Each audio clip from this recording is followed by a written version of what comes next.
To a certain extent, the moment of truth is coming.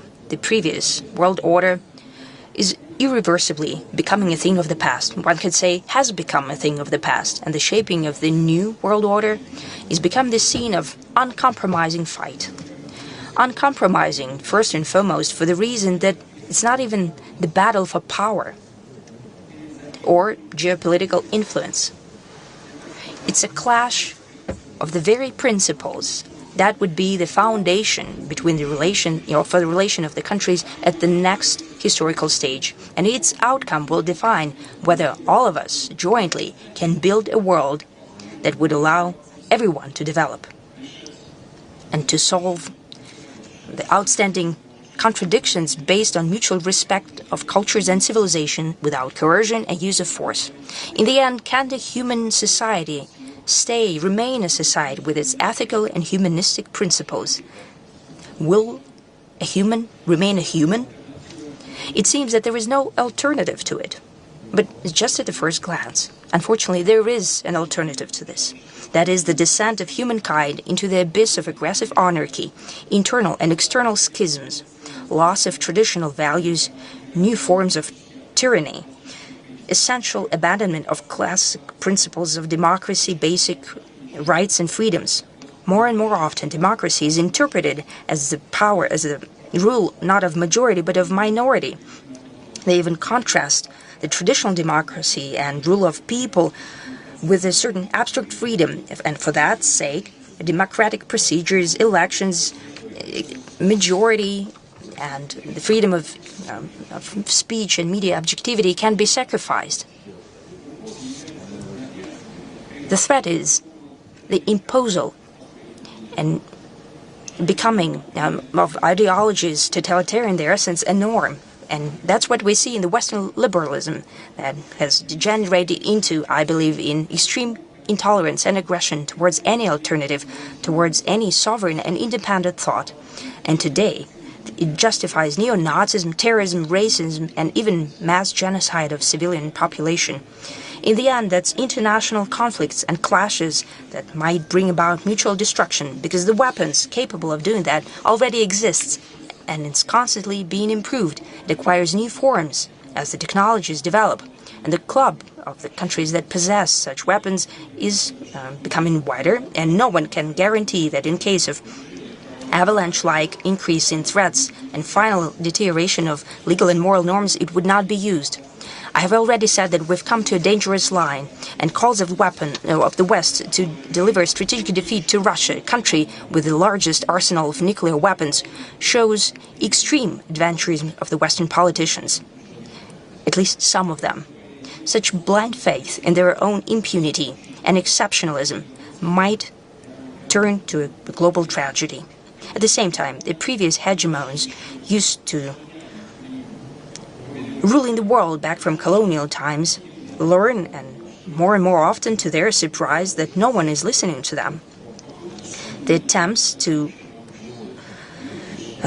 maintain the power slipping away through force only leads to overall instability and great attentions, to casualties and destruction, but the result that they're trying to achieve to maintain their absolute power, such attempts do not ensure success, because the course of history cannot be stopped. Instead of becoming aware of futility of their strive, the objective nature of changes, some of the Western elites are prepared to do everything not to allow for emergence of new international system in line with the interests of the world majority.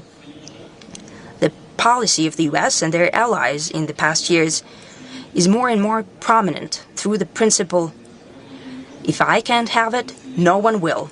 If you're not with us, you're against us. Well, this formula is very dangerous, because here and in many countries of the world, there is such a saying that you reap what you sow. The chaos and systemic crisis is already in full swing in those countries that are trying to conduct such a policy. The claims to being exceptional, to being liberal and globalist messiahs, to ideological and military and political monopoly, are depleting those countries more and more that are trying to conduct this policy and pushing the world towards deterioration. It comes in direct contradiction with the true interests of the nations of the US and European countries.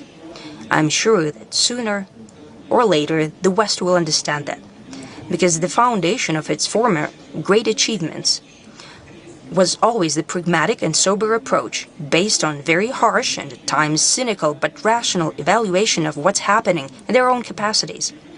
And here I'd like to highlight once again, unlike our opponents, Russia does not perceive the Western civilization as an enemy.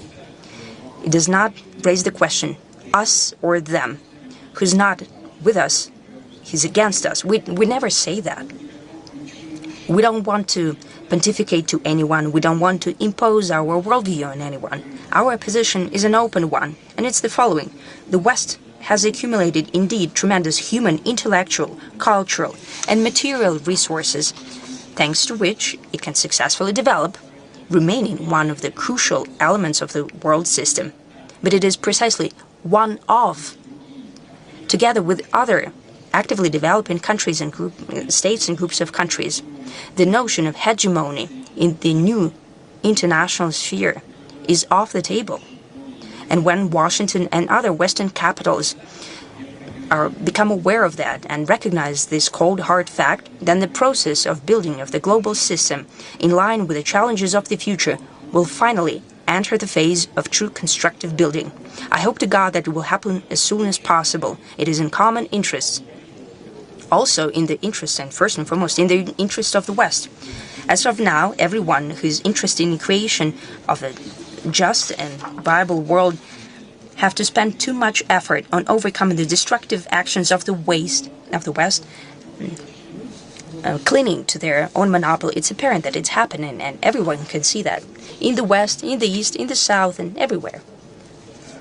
They're trying to keep their power and monopoly. These are apparent things. These efforts could have been directed with much greater use and result to solving common problems that indeed concern everyone. Demographic problems, social inequality, climate change, food security, healthcare, new technologies. That's what we could think about it. What we all truly need to work on. Today I will allow myself several philosophical asides, since this is a discussion club. Then I hope that will follow in the vein of the discussions that were happening here before. I have already said that the world is changing drastically and irreversibly. It is unlike the previous version of world order. Due to the combination of parallel coexistence of two seemingly mutually exclusive phenomena, a fast, rapidly growing conflict potential and fragmentation of political, economic, and legal field on the one hand, and the maintaining close interconnectedness of the whole world space on the other hand, it can be perceived as counterintuitive, because we're used to the fact that such trends usually follow one another and substitute one another. Century after century, the times of conflict and breaking off ties are replaced by more beneficial periods of cooperation. That is the dynamic of development of history.